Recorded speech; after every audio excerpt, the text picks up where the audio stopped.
Hey folks, FJB3 here, the Wrestling Nut with more content for geeks. Let's get right into it.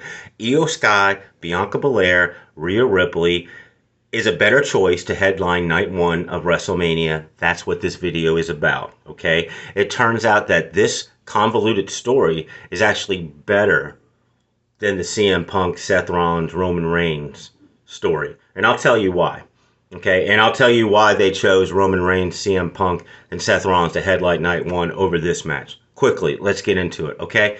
So it started out, the women, we knew this was going to be a triple threat match from the beginning. Once Io Sky won, you knew it was going to be a triple threat match. And I've said time and time again, Io Sky deserves her flowers because her and Liv Morgan carried this women's division with a lot of injuries and a lot of people missing for over a year. All right, so you knew this would be a triple threat match, and this is what you're getting. Started out convoluted, but guess what? It gets more interesting.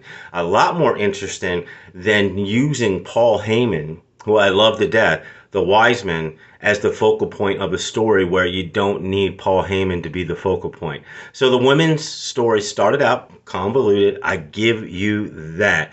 And it was contrived to begin with. All right, just for Io Sky winning, you knew it would be a triple threat match. And they waited for so long, which I don't understand why. WWE Creator needs to do a better job because everybody out there knows what the direction and they just won't admit it until they admit it. So it started slow, but what you got going on here, which is interesting, is Bianca Belair's heel turn. She's wearing black. She's talking with more sass. A lot of people are comparing it to a slow burn heel turn. The likes of Bret the Hitman Hart, which one of my all-time favorites, especially when he was heel. So that keeps it different and it keeps it fresh because she's not full on heel. I said just go full on heel, but I was wrong. WWE Creative is doing a better job with that. That's going to happen at WrestleMania, folks. She's walking away with the title, heel badass Bianca Belair. I love that. And the reason why, besides the story, which I always say the story is the driver of everything, character development, story, it's better than the triple threat match between CM Punk, Roman Reigns, and Seth Rollins. Because the title's on the line, folks. It's the Women's WWE Championship. It should headline night one.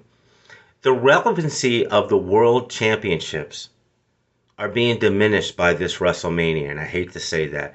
This match should close night one of WrestleMania. The reason they chose the men isn't because the story we're being told about Roman Reigns. About CM Punk. It's actually about Roman Reigns. The guy, since losing the title, he's still the tribal chief, but he's struggling to get footing about what his character direction is.